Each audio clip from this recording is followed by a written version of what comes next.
The alarm bells rang through the Galactic Council chambers on Nexus Prime. Ambassador Thylex rushed to his communication console as the emergency signal flashed red across his screen. His blue skin turned pale as he read the message. "Emergency transmission incoming from the Outer Rim," announced the Council's central computer. "Source unknown. Signal degraded." The massive holographic display activated in the center of the chamber. Static filled the air before a desperate voice broke through. "This is Captain Zenthara of the colony ship Harmony's Light. We are under attack. Repeat, we are under attack. 50,000 refugees aboard. Kravik ships closing in. Our shields are failing. Someone, anyone, please help us." The transmission cut to static. Then it repeated. The same desperate plea over and over. Thylex felt his heart sink. The Kravik Dominion. Every species in the galaxy knew that name and feared it. They were slavers, killers, destroyers of worlds. When the Kravik found you, death was often the kindest outcome. Other ambassadors began filing into the chamber. The fish-like Aquarians swam in their mobile water tanks. The rock people called stonemen stomped in with heavy steps. The energy beings known as sparks floated through the air like living lightning. "What is the situation?" asked Ambassador Korath of the stonemen. His voice sounded like grinding rocks. "Zalari colony ship under attack by Kravik forces," Thylex replied. 50,000 lives at stake. The room fell silent. Everyone knew about the Zalari. They were peaceful farmers and artists. Their homeworld had been destroyed in a civil war 3 years ago. The survivors had been traveling through space looking for a new home. "Where are they?" asked Ambassador Fluvia, her watery voice bubbling from her tank. Thylex checked his console. "Sector 447 near the Sol system." "How long until our peacekeeping fleet can reach them?" asked another voice. 3 days minimum," replied the computer. 3 days, whispered Ambassador Korath. "They will not last 3 hours against the Kravik." The chamber erupted in discussion. Some ambassadors argued for immediate action. Others said it was too late. A few suggested they should not risk council ships against the Kravik. Thylex stared at the star map. Sector 447, that was close to human space. "Very close. What about the humans?" he said quietly. The room went silent again. "The humans?" laughed Ambassador Vex of the Cobra people. "Those primitive warmongers? What could they possibly do against a Kravik dreadnought?" "They are in the area," Thylex said. "We could send them the distress signal." "The humans barely have faster-than-light travel," scoffed Ambassador Fluvia. "Their ships are metal boxes with engines. The Kravik would destroy them in seconds." "But they might try," Thylex argued. "Humans are different. They help others even when they gain nothing from it." More laughter filled the chamber. "Send them the signal if you want," said Ambassador Vex, "but do not expect miracles from those barbarians." Thylex ignored the insults. He had met humans before. They were strange, yes, violent, certainly, but they had something most species did not. They had hope, and they never gave up. He opened a channel to human space and transmitted the Zalari distress call. Far away, in the darkness between stars, Admiral Sarah Chen sat in her command chair aboard the UES Retribution. The ship was massive, black as space itself, and completely invisible to most sensors. Around her, 11 other ships hung in the void like sleeping predators. Chen was small for a human, but her crew feared and respected her. She had fought in the Titan War. She had seen humanity almost die. She had watched entire planets burn. But she had also seen humanity survive impossible odds and grow stronger. "Admiral," called Lieutenant Morrison from the communications station. "We're receiving a transmission." "Galactic Council frequency." Chen raised an eyebrow. The Council rarely spoke to humans directly. Most species considered them too dangerous or too primitive to bother with. "Put it through," she ordered. The desperate voice of Captain Zenthara filled the bridge. Chen listened to the entire message twice. 50,000 refugees, Kravik attackers, a plea for help. "Morrison, verify the signal's origin," Chen commanded. "Signal is authentic, Admiral. Transmitted from Nexus Prime. The Zalari ship is here." Morrison highlighted a point on the tactical display. 18 light minutes away." Chen studied the display. The 13th Fleet was supposed to be on a routine patrol mission. Officially, they were monitoring asteroid mining operations. Unofficially, they were humanity's most dangerous secret. The 13th Fleet did not exist in any public records. The ships had no official names. The crew members were listed as dead in government files. They were Earth's answer to threats that normal fleets could not handle. Commander Webb, Chen called to her tactical officer. What do we know about Kravik forces in this sector? Webb, a tall man with scars covering half his face, checked his console. Long-range sensors detect one large ship. Dreadnought class. Designation unknown. It's attacking a civilian vessel matching the Zalari description. Chen closed her eyes and thought. The smart move was to ignore the signal. The 13th Fleet was not supposed to reveal itself except in the most extreme circumstances. Getting involved in alien politics was dangerous, but 50,000 innocent people were about to die. Admiral, said Webb quietly, the Zalari ship's shields are at 15%. They have maybe an hour before total failure. Chen opened her eyes. She thought about her own daughter, safe on Earth. She thought about the refugees on that dying ship, someone's children, someone's parents, all ships, she announced over the fleet communications. Battle stations. The bridge crew moved with practiced efficiency. Warning lights began flashing. Weapon systems came online. The Retribution's massive engines hummed with power. Admiral, said Morrison nervously. Should I inform Command? Chen smiled grimly. Command doesn't need to know about this. As far as they're concerned, we never left our patrol route. Ma'am, engaging Kravik forces could expose our capabilities, warned Webb. Then we better make sure there are no survivors to report what they saw. Chen replied coldly. The other ships in the fleet received their orders. 11 deadly vessels that officially did not exist prepared for battle. Each ship was a masterpiece of human engineering, built with technology that pushed the laws of physics to their breaking point. The UES Nightmare could phase in and out of normal space. The UES Oblivion fired weapons that aged matter into dust. The UES Paradox existed in multiple dimensions at once. Chen had commanded these ships through the darkest days of the Titan War. She had used them to destroy enemies that conventional weapons could not touch. She had ordered attacks that other species would call war crimes. But today, she would use them to save lives. All ships. Jump coordinates locked, reported Navigation Officer Parks. Jump in 3, 2, 1. Space twisted around the 13th Fleet as they entered hyperspace. In the medical bay, Dr. Martinez prepared for casualties. In the engine rooms, technicians made final adjustments to reality-bending drives. In the weapon bays, gunners loaded ammunition that existed in 11 dimensions.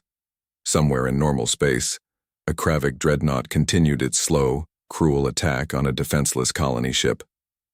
The Kravik had no idea that death was coming for them.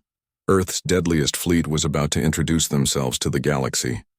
The UES Retribution dropped out of hyperspace like a ghost materializing from a nightmare. Around it, 11 other ships appeared in perfect formation, their black hulls drinking in the light of distant stars. Admiral Chen studied the tactical display. The Kravik dreadnought was exactly where their intelligence had predicted. It was a massive ship, 3 times longer than the Retribution, bristling with weapons that could level cities. The Zalari colony ship hung nearby like a wounded bird. Its shields flickered weakly, failing and restarting every few seconds. Chunks of metal drifted away from its hull where Kravik weapons had found their mark. Stealth systems active, reported Lieutenant Morrison. We are invisible to all sensors, Chen nodded. The 13th Fleet's stealth technology was far beyond anything the galaxy had seen. During the Titan War, humanity had learned that sometimes the best weapon was not being seen until it was too late. Commander Webb. Analysis of the enemy ship, Chen ordered. Webb's fingers danced across his console. Data flowed across multiple screens showing the Kravik vessel in perfect detail. Bloodfang-class dreadnought, Webb reported. Length, 4 kilometers. Crew, approximately 50,000. Armament, plasma cannons, torpedo tubes, shield breakers. Standard Kravik design with one modification. What modification? Slave holds. This ship is designed to capture and transport prisoners. The Kravik aren't just trying to destroy the colony ship. They want to take the Zalari alive. Chen's jaw tightened. The Kravik were slavers above all else. They conquered worlds not just for territory, but for the people they could capture and sell. A ship full of refugees would be worth millions on the black market. How long can the Zalari ship hold out? She asked. Their shields are cycling between 8 and 12%, Webb calculated. Based on the rate of Kravik fire, they have 37 minutes before total shield collapse. Chen turned to her communications officer. Morrison, can we contact the colony ship without revealing our position? Yes, Admiral. I can route a signal through the local asteroid field. It will appear to come from multiple sources. Do it. Tell them help is coming. Tell them to hold on. Morrison sent the message. On the bridge of the Harmony's light, Captain Zenthara received it and felt hope for the first time in hours. Chen walked to the center of her bridge and activated the fleet communication system. On 11 other ships, captains and crews stopped what they were doing to listen. "This is Admiral Chen," she began. "You all know why we're here. 50,000 innocent people are about to be enslaved or killed. The enemy thinks they're dealing with helpless refugees. They have no idea we're here." She paused, looking around at her crew. These were veterans of humanity's worst war. They had seen friends die. They had watched Earth itself burn. They had fought against machines that thought humans were insects to be crushed. The 13th Fleet was created to fight enemies that our regular Navy couldn't handle. Chen continued. Today we face a different kind of enemy. Not machines trying to destroy humanity, but living beings choosing to destroy others. In some ways that's worse. On the bridge of the UES Nightmare, Captain Rodriguez checked his phase shift drives. His ship could slip between dimensions, appearing and disappearing like a magic trick. During the Titan War, the Nightmare had destroyed an entire AI fleet by phasing inside their command ship and detonating from within. On the UES Oblivion, Captain Williams reviewed her temporal weapons. The Oblivion's main guns didn't fire bullets or energy beams. They fired time itself, aging enemy ships into scrap metal in seconds. On the UES Paradox, Captain Singh monitored his quantum engines. The Paradox existed in multiple realities at once, making it nearly impossible to target or destroy. Each ship in the 13th Fleet was unique. Each had weapons that bent or broke the rules of physics. Each crew had sworn an oath to protect humanity and its allies no matter the cost. "The Kravik dreadnought is called the Bloodfang," Chen announced. "According to intelligence files, it has destroyed 17 different civilizations. It has enslaved over 2 million beings. Its captain, Vorthak, is wanted for genocide by half the galaxy." She brought up an image of the Kravik captain. He looked like a cross between a lizard and a shark, with rows of teeth and cold yellow eyes. "Today the Bloodfang's reign of terror ends," Chen declared. "We will show the galaxy what happens when you threaten innocent people, while humans are watching." The crew of the Retribution prepared for battle with practiced efficiency. In the weapon bays, technicians loaded shells that existed in 11 dimensions. In engineering, power flowed to drives that could bend space and time. In the medical bay, Dr. Martinez prepared for the wounded, though she hoped there would be none. "Admiral," reported Navigation Officer Parks.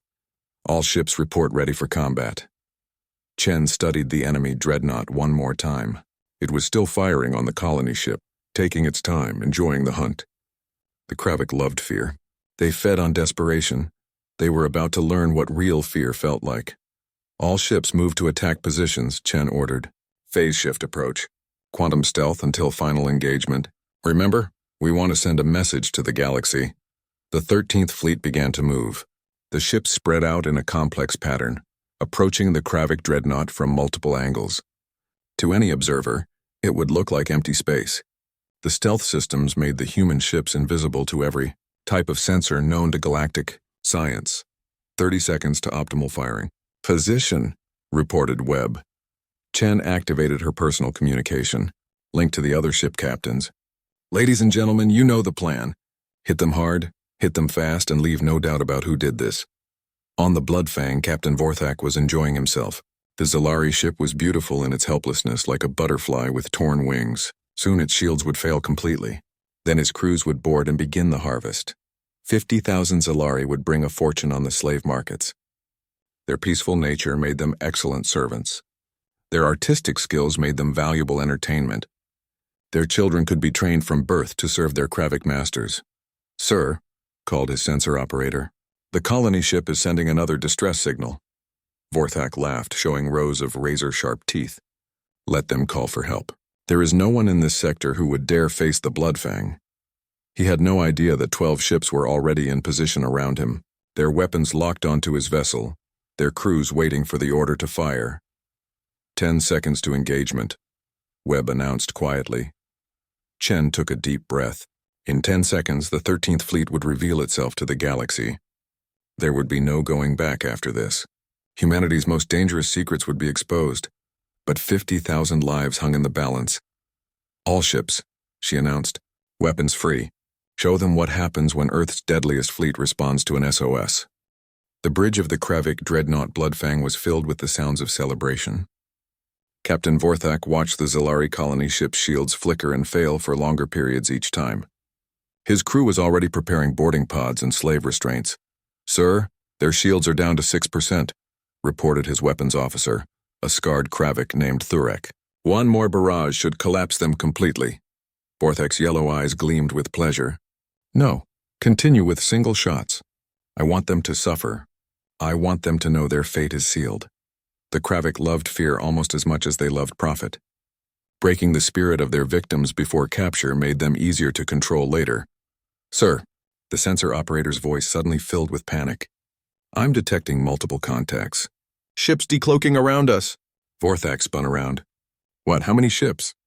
12 contacts, sir. They just appeared out of nowhere." The main screen flickered to life, showing space around the Bloodfang. Where moments before there had been empty darkness, 12 black ships now hung in perfect formation. They were smaller than the Kravik dreadnought, but something about them made Vorthak's spine crawl with fear. "What species?" he demanded. "Council ships? Altarian fleet? Unknown design, sir. I've never seen ships like these." Before Vorthak could respond, a voice filled the bridge. It spoke in perfect Kravik, but with an accent that none of them recognized. "Kravik vessel. This is Admiral Sarah Chen of the Terran 13th Fleet. You have exactly 60 seconds to cease your attack and withdraw from this system, or we will demonstrate why humanity earned its reputation during the Titan War." The bridge fell silent. Terran, that meant human, but that was impossible. Humans were primitives who barely had space travel. Their ships were metal boxes with simple weapons. Vorthak started laughing. The sound echoed through the bridge like breaking glass. "Humans?" he roared. "Humans dare to threaten the Bloodfang? These primitive monkeys think their toy ships can face a Kravik dreadnought?" His crew joined in the laughter. Human ships were a joke throughout the galaxy. Slow, clumsy, and armed with simple kinetic weapons, the Bloodfang could destroy the entire human fleet with a single barrage. "Thurek, target the nearest human ship," Vorthak ordered. "Let's show these primitives what real weapons look like." The weapons officer locked onto the UES Nightmare, which hung motionless in space barely 5 kilometers away. "Locked on, sir. Plasma cannons charged and ready. Fire." The Bloodfang's main guns unleashed a barrage of superheated plasma. The bolts were bright enough to blind anyone looking directly at them. Each shot carried enough energy to vaporize a city block. The plasma bolts streaked toward the Nightmare. On the human ship's bridge, Captain Rodriguez watched calmly. "Incoming fire," reported his tactical officer. "Confirmed," Rodriguez replied. Phase shift in 3, 2, 1. The Nightmare simply vanished. On the Bloodfang, every eye stared at the screen in shock. The human ship had been there, solid and real. Then the plasma bolts reached it and it was gone. Not destroyed, gone. Where did it go? Vorthak shouted. The sensor operator frantically checked his instruments. I don't know, sir. It just disappeared. No debris, no energy signature. It's like it never existed. Then the Nightmare reappeared. But instead of being 5 kilometers away, it was now directly above the Bloodfang. So close that its shadow fell across the dreadnought's hull.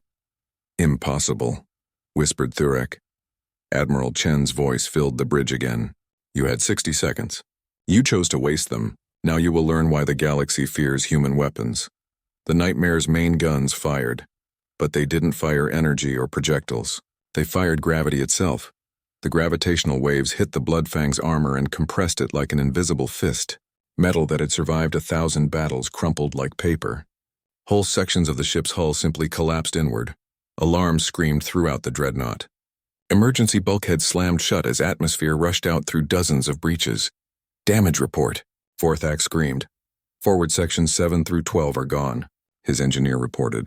"We've lost main power to the port weapon arrays. Hull integrity failing across all decks, but the humans weren't finished." The UES Oblivion moved into position and fired its temporal cannons. The weapons didn't destroy matter, they aged it. Sections of the Bloodfang's hull turned gray, then black, then crumbled into cosmic dust as centuries of time passed in seconds. The UES Paradox attacked from 5 different positions at once, its quantum engines allowing it to exist in multiple realities simultaneously. Each version of the ship fired different weapons, creating a storm of destruction that the Kravik couldn't track or counter. Other human ships joined the assault. The UES Entropy fired weapons that made matter forget how to exist. The UES Nemesis launched missiles that phased through the Bloodfang's shields and exploded inside the ship. The UES Reaper used beam weapons that cut through the Dreadnought's armor like it was made of soft cheese. The entire attack lasted exactly 60 seconds. When it ended, the mighty Bloodfang, terror of 17 civilizations, destroyer of worlds, hung dead in space. Sections of the ship existed in different time streams. Parts of its hull had been aged into dust. Its central core had been erased from reality. The few Kravik who survived were floating in escape pods, too shocked to even send distress signals.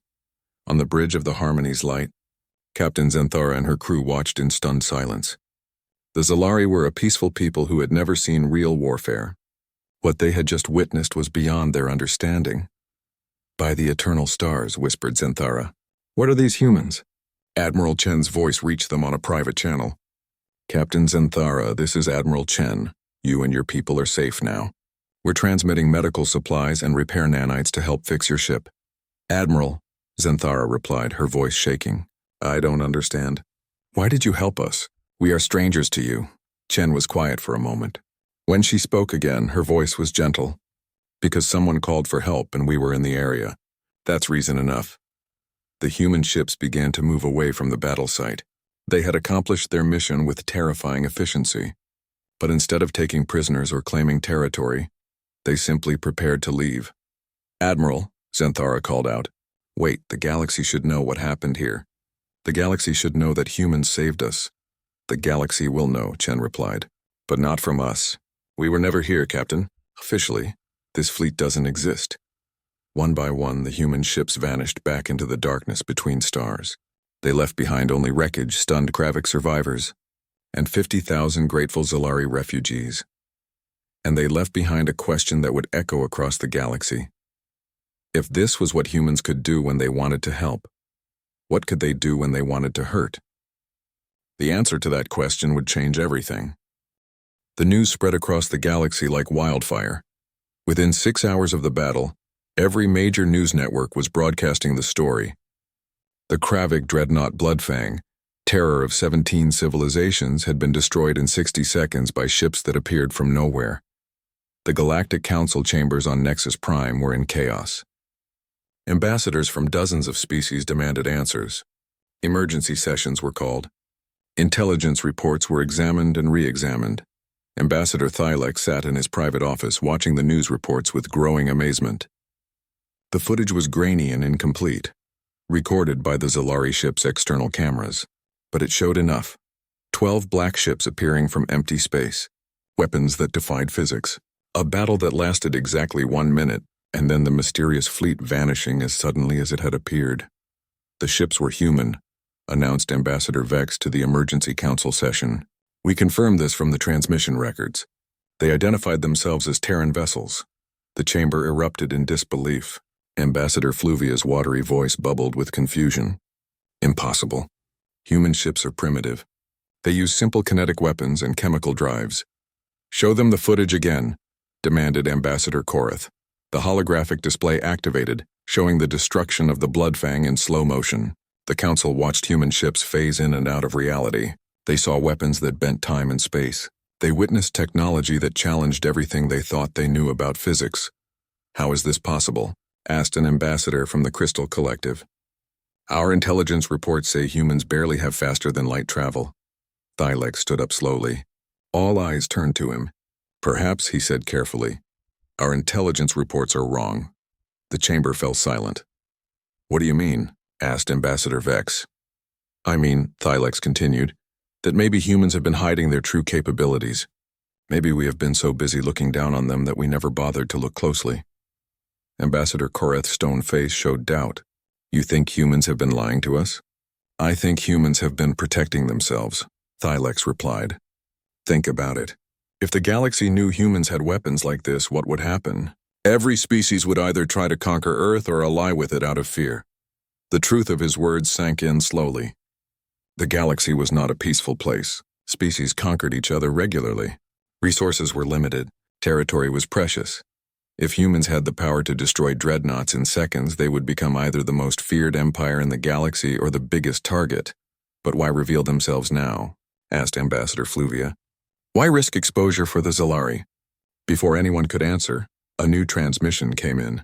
It was from Captain Zenthara of the Harmony's Light. The Zalari captain appeared on the main screen, her blue skin glowing with health. Behind her, the bridge of her ship looked clean and new. Honored Council, she began. I wish to make a formal statement about the events in Sector 4047. Proceed. Captain, said the council speaker. The human fleet saved our lives, Zenthara said simply. They asked for nothing in return. They offered medical aid, shared their food supplies, and escorted us safely to the nearest council station. When we tried to thank them, they said they were simply doing their duty. She paused, looking directly at the assembled ambassadors.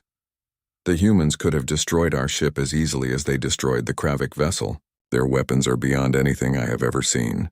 But they used that power only to protect us. They showed mercy to the Kravik survivors, rescuing them from their dying ship even though those same Kravik had tried to enslave us. The chamber was completely silent now. There is something else, Zenthara continued. The human Admiral Chen told me something before they left. She said this was not the first time her fleet had responded to distress calls. She said they have been quietly helping people across this sector for years. Ambassador Thylex felt his heart racing. Did she say anything else? Yes, Zenthara replied. She said that when someone calls for help, humans cannot ignore it. She said it is not in their nature to let innocent people suffer when they have the power to help. The transmission ended, leaving the council in stunned silence. Over the next several days, more reports came in. Long-range sensors detected human ship movements in distant sectors. Intelligence operatives found evidence of Kravik raids that had ended mysteriously, with no survivors to explain what happened. Pirates who had operated freely for years were suddenly found drifting in space, their ships disabled but their crews alive. Slavers who had terrorized peaceful worlds simply vanished.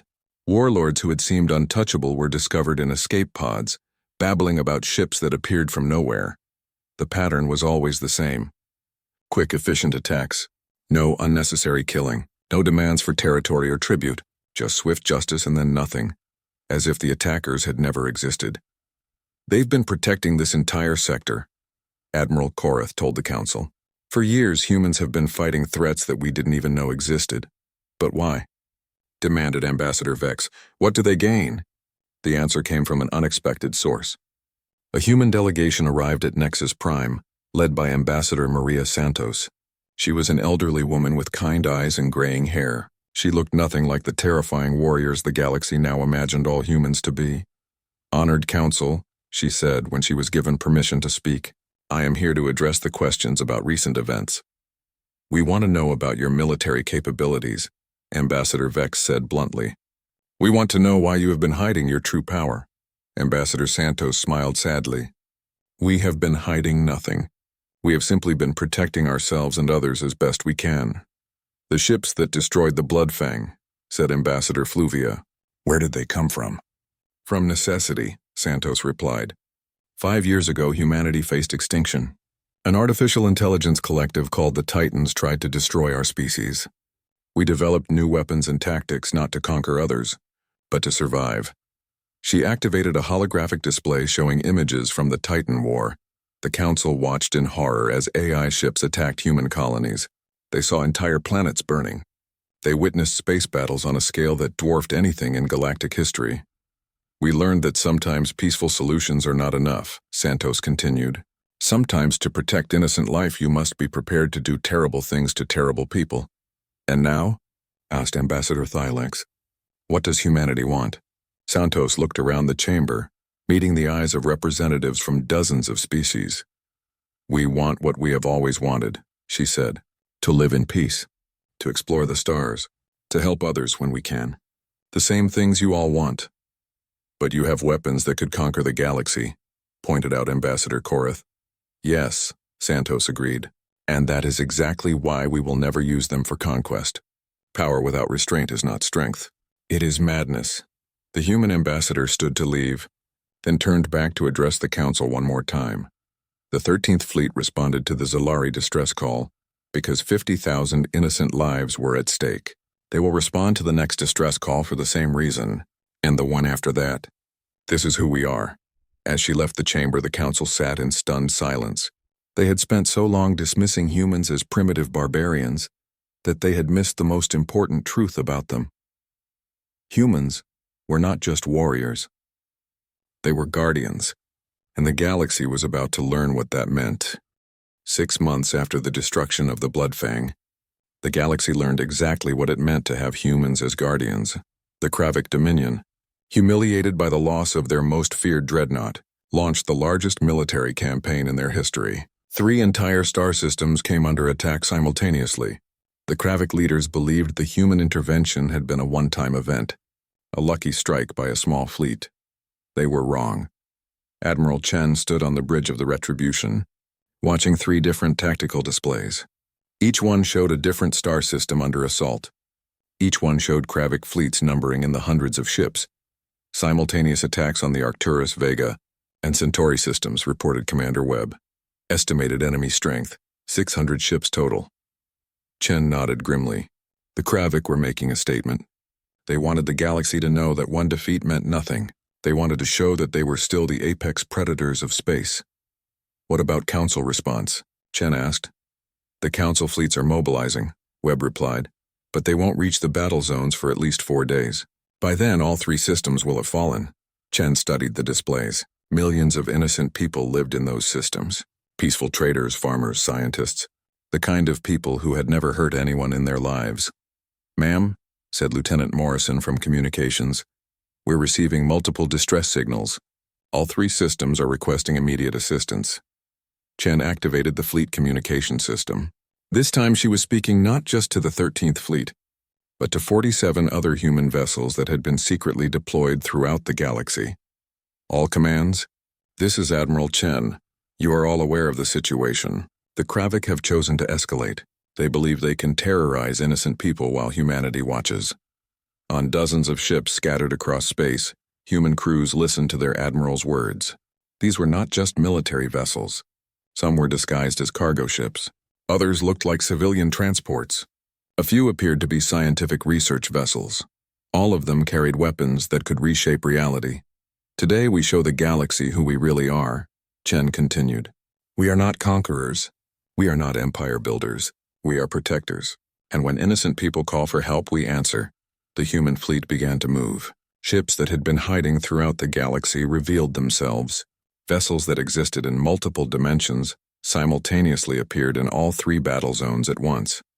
In the Arcturus system, Captain Rodriguez and the Nightmare led a task force of 12 ships against a Kravik fleet of 200 vessels. The human ships phased in and out of reality, appearing inside enemy formations and devastating them before vanishing again. In the Vega system, Captain Williams and the Oblivion commanded 15 ships armed with temporal weapons. Kravik dreadnoughts aged into scrap metal in seconds. Entire squadrons found themselves moving backward through time until they had never entered the system at all. In the Centauri system, Captain Singh and the Paradox led 20 ships that existed in multiple realities. The Kravik found themselves fighting enemies that could attack from parallel universes, striking from dimensions that didn't follow normal physics. The battles were not even close. The Kravik had brought 600 ships, expecting to overwhelm any opposition through sheer numbers. Instead, they found themselves facing weapons and tactics that their minds could barely comprehend. Human ships moved like ghosts through space. They fired weapons that violated every known law of physics. They coordinated attacks across impossible distances with precision that suggested they were thinking as one mind. Within 3 hours, the Kravik offensive was over. Not one human ship had been lost. Not one civilian population had been harmed. The Kravik survivors, floating in escape pods throughout 3 star systems, could only stare in shock at the wreckage of their fleets. But the most shocking moment came next.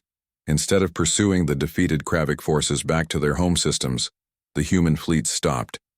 They rescued the survivors. They provided medical aid to the wounded. They even shared food and water with their former enemies. Admiral Chen appeared on every communication channel in all 3 systems.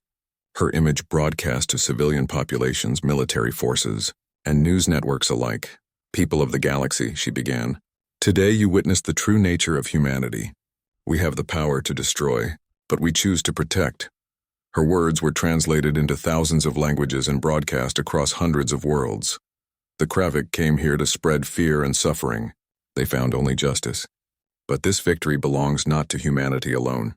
It belongs to everyone who believes that innocent people deserve protection. Chen paused, looking directly into the camera. To those who would threaten peaceful people, we are watching. To those who seek help, we are listening. And to those who wonder what humanity wants from the galaxy, we want nothing except the chance to help when help is needed. The transmission ended, but its impact was just beginning. Within days, the Galactic Council convened an emergency session. This time, human Ambassador Santos was not just invited to speak. She was asked to address the assembly as an equal. The council recognizes the representative. From Earth, announced the speaker. Santos stood before the assembled delegates of 67 different species. 6 months ago, most of them had considered humans to be primitive barbarians. Now they looked at her with a mixture of awe and fear. Honored delegates, Santos began. Humanity stands ready to formalize our role in galactic affairs. We propose the creation of a joint peacekeeping force, combining human capabilities with council resources and authority. Ambassador Thylex, who had become humanity's strongest supporter, spoke first. What would humanity gain from such an arrangement? Santos smiled. The knowledge that innocent people throughout the galaxy will have someone to call when they need help. That is all we have ever wanted. And what would humanity contribute? Asked Ambassador Vex, his tone much more respectful than it had been 6 months earlier. Our ships, our technology, and our commitment to protecting those who cannot protect themselves, Santos replied. But more than that, we offer our experience. Humanity has faced extinction and survived. We know what it means to fight for something greater than ourselves. The debate that followed lasted for hours. Some delegates worried about human power. Others argued that humanity had already proven its restraint. A few suggested that humans were too dangerous to trust with galactic security. In the end, it was Ambassador Korath who asked the question that settled the matter. Ambassador Santos, he said, his rock-like voice echoing through the chamber. What happens if the council refuses this proposal? Santos looked at him calmly. Then humanity will continue doing exactly what we have been doing. We will respond to distress calls. We will protect the innocent. We will stand guard over those who need protection. The only difference will be that we will do it without your permission, instead of with your blessing. The vote was unanimous. The Soul Accords were signed 1 month later, establishing the Galactic Emergency Response Force with human ships as its backbone. The 13th Fleet, no longer a secret, became the foundation of the galaxy's new peacekeeping organization. Admiral Chen kept her flagship, the Retribution, but her title changed. She was no longer Admiral of humanity's darkest secrets. She was now Admiral of the galaxy's brightest hope. 6 months after that, the Retribution received another distress call. This time it came from a species that had never been contacted before, a primitive civilization facing extinction from a natural disaster. Chen read the message and smiled. Some things never changed. All ships, she announced to her fleet, prepare for jump. Someone needs help. As the human ships prepared to answer another call for aid, their message echoed across the galaxy. When innocent people needed protection, Earth's deadliest fleet would always respond to the SOS, and the galaxy was safer because of it.